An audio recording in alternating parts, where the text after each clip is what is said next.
Hello दोस्तों, कैसे हो आप सब। आई होप आप सब ठीक है। मैं सौनमल गोदरा आप सभी का स्वागत करता हूं फिर से सपनों की उड़ान चैनल में। तो हम इस क्लास में लोक देवता पाबूजी राठौड़ के बारे में पढ़ने वाले हैं, जो आपके पीटीडी एंड बीएसटीसी एग्ज़ाम 2023 के लिए तैयार किया जा रहे हैं। तो जैसा कि मैंने आपको बताया कि हम लोक देवता के बारे में जो एग्ज़ाम की दृष्टि से इम्पोर्टेंट इफेक्ट है उनके बारे में ही अध्ययन करने वाले हैं। इससे पहले हम लोक देवता गोगाजी चौहान के बारे में पढ़ चुके। अगर वो आपने क्लास नहीं देखी तो नीचे दिए गए लिंक पर क्लिक करके उस क्लास को भी आप देख सकते हो। तो हम बात करने वाले पाबूजी राठौड़ के बारे में।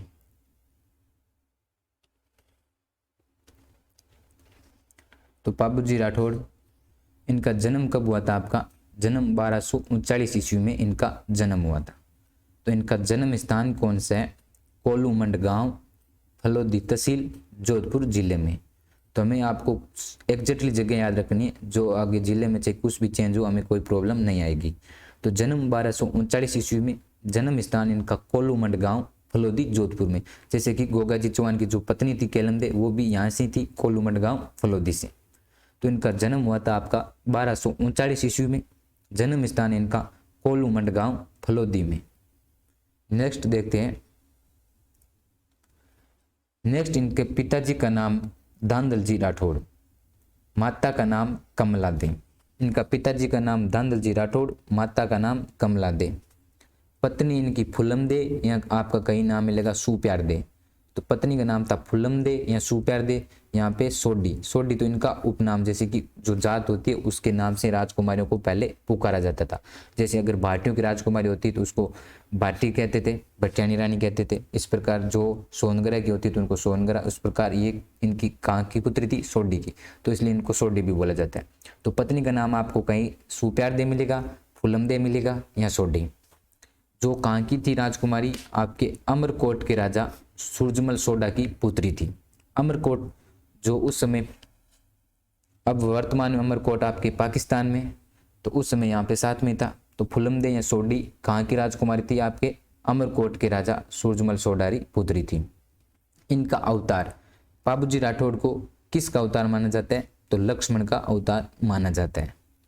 उपनाम, इनके उपनाम है ऊंटों के देवता। ऊंटों के देवता अगर आपसे पूछा जाए तो पाबूजी राठौड़। गौ रक्षक देवता पाबूजी राठौड़ उपनाम है इनके। वैसे तो हर लोक देवता ने गौ की रक्षा की थी, लेकिन उपनाम किसका पड़ा हुआ है? पाबूजी राठौड़ का। प्लेग रोग निवारक देवता, सरारोग निवारक देवता, ये इनके उपनाम है जो आपको याद रखने हैं। ऊंटों के देवता, गौ रक्षक देवता, प्लेग रोग निवारक देवता एवं सरारोग निवारक देवता। अवतार ये लक्ष्मण के। पिता का नाम दांदल जी राठौड़, माता का नाम कमला दे, पत्नी फूलम दे, जो अमरकोट के राजा सूरजमल सोडा की पुत्री। प्रतीक चिन्ह क्या इनका? भाला लिए असूरोई। जो गोगा जी थे वो भी भाला लिए आपके योद्धा थे, ये आपके भाला लिए असूरोई है। मेला लगता है आपका चैत्र अमावस्या को। पाबूजी राठौड़ का मेला कब लगता है? चैत्र महीने की अमावस्या को आपका मेला लगता है। इनके आराध्य में, आपके आराधना में कौन से नृत्य किए जाते हैं? थाली नृत्य किए जाते हैं। गोगा जी के आपको सांकल नृत्य पढ़ा था हमने, तो इनके नृत्य कौन सा किया जाता है? थाली नृत्य किया जाता है। मेला चैत्र अमावस्या को बढ़ता है। नेक्स्ट देख लेते हैं इनके बारे में क्या इफेक्ट है। नेक्स्ट इनके बारे में एक पुस्तक है पाबू प्रकाश, जो पाबूजी की जीवनी है, जिसके रचयिता आसिया मोड़ जी थे। यानी आसिया मोड़ जी द्वारा कौन सी रचना की गई है पाबूजी के बारे में? पाबू प्रकाश, जो पाबूजी की जीवनी है, यानी पाबूजी की पूरी जीवन कथा है उस पर। नेक्स्ट यहाँ पे लिखा हुआ है पाबूजी के पवाड़े या पावड़े, जो एक प्रसिद्ध गाथा गीत है, जो माटवाद यंत्र के साथ नायक या रेबारी जाति द्वारा गाए जाते हैं। पाबूजी की पवाड़े या पावड़े क्या एक प्रसिद्ध गीत है, जो कौन से वाद्य यंत्र के साथ गाया जाता है? माठ वाद्य यंत्र के साथ। कौन सी जाति द्वारा गाया जाता है? आपका नायक एवं रेबारी जाति द्वारा गाया जाता है। नेक्स्ट यहाँ पे लिखा हुआ है पाबूजी की फड़। तो पाबूजी की फड़ ऊंट बीमार होने पर या मतनपुर होने पर नायक जाति के भोपे द्वारा रावण हत्या वाद्य यंत्र के साथ बांची जाती है। तो ये फड़ है जो बांची जाती है, पावड़े है वो आपके गाए जाते हैं। तो गाना और बांचने में फर्क होता है। बांची वही चीज जाती है जो लिखी गई होती है, और गीत आपके सीधे गाए जाते हैं। तो आपके पाबूजी की फावड़े कौन से वाद्य यंत्र के साथ गाए जाते हैं? तो माठ वाद्य यंत्र के साथ। पाबूजी की फड़ कौन से वाद्य यंत्र के साथ बांधी जाती है? तो रावण हत्ता वाद्य यंत्र के साथ। पाबूजी की फड़ बांधते कौन है? तो नायक जाति के बोपे। और पाबूजी की पवाड़े या पावड़े ये कौन से जाति के बांधते आपके यहाँ गाते हैं? तो नायक या रेबारी जाति द्वारा। जो पाबूजी की फड़ है ये आपकी सर्वाधिक लोकप्रिय है। लोकप्रिय मतलब जितनी भी लोक देवताओं की फड़ है उनमें से सबसे ज्यादा लोकप्रिय कौन सी फड़ है? तो पाबूजी की फड़ है। नेक्स्ट देखते हैं इनके बारे में इफेक्ट। पाबूजी की घोड़ी। तो पाबूजी की घोड़ी का क्या नाम था? केसर कालमी। पाबूजी की घोड़ी रो नाम हो केसर कालमी। जो ये काले रंग की घोड़ी थी उन्हें देवलचारनी ने दी थी। यानी ये घोड़ी किसके पास थी? आपकी एक महिला थी देवलचारनी, उसके पास ये घोड़ी थी। वहां से पाबूजी राठौड़ लाए थे केसर कालवी देवलचारनी से। तो देवलचारनी ने घोड़ी देने से पहले उनसे वचन लिया था कि देवलचारनी ने बोला कि ये मेरी घोड़ी है जो केसर कालवी, ये मेरी गायों की क्या करती है? रखवाली करती है, तो मैं ये आपको नहीं दे सकती हूँ। तो पाबूजी ने वचन दे के आए थे कि मैं आपकी गायों की रक्षा मैं करूँगा, आपको कोई भी आक्रमण करे तो आपको मुझे तुरंत सूचना दे देना, मैं चाहे कुछ भी करता होऊंगा आपकी गायों की रक्षा करने के लिए जरूर आऊँगा। ये वचन दे के पाबूजी केसर कालवी घोड़ी को लेकर आए थे। जैसे नीचे लिखा हुआ है कि 1276 ईस्वी में जोधपुर के ढेंचू गांव में देवलचारनी की गायों को अपने बहनोई जिंदराव खिंची से छुड़ाते हुए पाबूजी वीर गति को प्राप्त हुए थे। यानी कौन से गांव में? 1276 ईस्वी में जोधपुर के ढेंचू गांव में देवलचारनी की गायों को अपनी ही बहनोई ने क्यों चुराया था? उसका बहनोई का क्या नाम था? जिंदराव खिंची। तो क्योंकि जिंदराव खिंची ने देवलचारनी से पाबूजी से पहले ये घोड़ी मांगी थी केसर कालवी, लेकिन देवलचारनी ने उनको नहीं दिया था।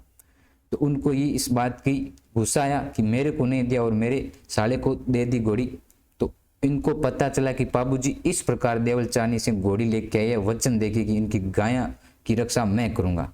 तो उसके मौके का फायदा उठाकर जिंदराव खिंची गायें चुराते। तब जब पाबूजी राठौड़ आपके सोडी को पढ़ने अमरकोट गए हुए तब ये घोड़ी को पीछे से क्या करते हैं? गायों को चुराता है जिंदराव खिंची।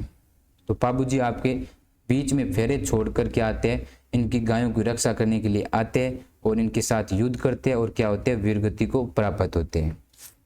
और पाबूजी के आपको अंग रक्षक याद रखने, यानी उनके साथी चांदा, डामा, हरमल, सलजी और सावंतजी। ये इंपॉर्टेंट है, बहुत बार पूछा जा चुका है कि पाबूजी के अंग रक्षक कौन है? चांदा, डामा, हरमल, सलजी और सावंतजी। नेक्स्ट यहाँ पे लिखा हुआ है अर्धविवाहित सोडी पाबूजी के साथ सती हो गई। अर्धविवाहित क्यों? क्योंकि पाबूजी अमरकोट इनके साथ फेरे खा रहे थे, 3 ही फेरे खाए थे, तभी ये आपके पास क्या आया था? इनके पास संदेश आया था कि इस प्रकार आपके बहनोई जिंदराव खिंची ने देवलचारनी की गायें चुरा ली है। तो पाबूजी अपने वचन को निभाने के लिए शादी से बीच में ही चले गए थे, इसलिए इनको बोलते हैं अर्धविवाहित सोडी पाबूजी, क्योंकि इन्होंने 3 ही फेरे लिए थे। तो इसलिए अर्धविवाहित सोडी पाबूजी को सती हो गई थी। मारवाड़ में सर्वप्रथम ऊंट लाने का श्रेय पाबूजी को जाता है। और जैसे कि हमने पहले देखा था कि इनको अवतार किसका माना जाता है? लक्ष्मण का। क्यों माना जाता है? कि जैसे रामायण में आपने देखा होगा कि जो शूर्पणखा होती है वो लक्ष्मण को क्या करती है? प्रपोज करती है, हमारी भाषा में बोले तो वो उस 4 फेरे लेते हैं उस अग्निकुंड के बाहर कर। उस समय लक्ष्मण ने बोला था कि आपके जो 3 फेरे वो हम किसी अन्य जन्म में लेंगे, तो ये 3 फेरे आप इस सोडी के साथ अब पूर्ण होते हैं। तो इस प्रकार उन कथाओं के अनुसार इनको लक्ष्मण का अवतार माना जाता है। मारवाड़ में सर्वप्रथम ऊंट लाने का श्रेय पाबूजी को जाता है। यानी मारवाड़ में जो ऊंट लाए थे वो सर्वप्रथम कौन लाए थे? आपके पाबूजी राठौड़। जो ऊंटों की पालक जाति होती है उनको बोलता है रायका, रेबारी या देवासी। ये इनके आराध्य देव है। ऊंटों की जो पालक जाति है रायका, रेबारी, देवासी, इनके आराध्य देव कौन है? पाबूजी। तो आराध्य देव एवं कुल देव के बारे में तो आप जानते होंगे। तो कुल देवता वह होते हैं जो इनके वंश कहीं भी रहो लेकिन सब जगह उनकी ही पूजा की जाती है। आराध्य देव अपने अपने स्थान पर अलग अलग होते हैं। कुल देवता पूरे वंश का एक ही होता है। नेक्स्ट यहाँ पे लिखा हुआ है पाबू धनीरी वाचना। थोरी जाति के लोग सारंगी के साथ पाबूजी का यश गाते, जिसे राजस्थान की प्रचलित भाषा में पाबू धनीरी वाचना कहते हैं। पाबू धनीरी वाचना कहते हैं। तो देखो, पाबू धनीरी वाचना कौन सी जाति के लोग करते? थोरी जाति के लोग करते। कौन से वाद्य यंत्र के साथ करते? सारंगी या वाद्य यंत्र के साथ करते। तो देखो, आपने 3 चीजें देखी है पाबूजी के बारे में, पाबूजी री फड़, पाबूजी रे पवाड़े, पाबू धनीरी वाचना। तीनों ही आपके अलग अलग वाद्य यंत्र के साथ अलग अलग जाति के द्वारा की जाती है। तो ये आपको तीनों याद रखने हैं कि कौन सी जाति के द्वारा कौन सी वाचना की जाती है और कौन से वाद्य यंत्र के साथ की जाती है। ये कई बार पूछा जा चुका है और आगे भी पूछा जाएगा। नेक्स्ट देखते हैं पाबूजी राठौड़ के बारे में क्या बात है। तो जो पाबूजी राठौड़ के बारे में जितने भी एग्जाम दृष्टि से इंपॉर्टेंट इफेक्ट थे उनके बारे में हमने बात कर लिए। अगर आपको क्लास पसंद आई हो तो लाइक कीजिए एंड चैनल को सब्सक्राइब कीजिए। क्लास देखने के लिए थैंक यू।